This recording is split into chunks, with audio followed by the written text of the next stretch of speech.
आहेस खोटं बोलून. नाव येत नाही, खोटं बोलून तू नाव आणलं आहेस.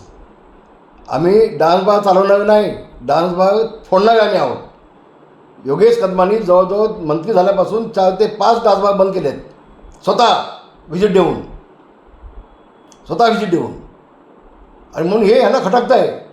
विधानसभेमध्ये ज्या पद्धतीनं योगेश कदम सभागृहामध्ये उत्तर देत आहेत, ह्याने अनेक वेळा प्रयत्न केले.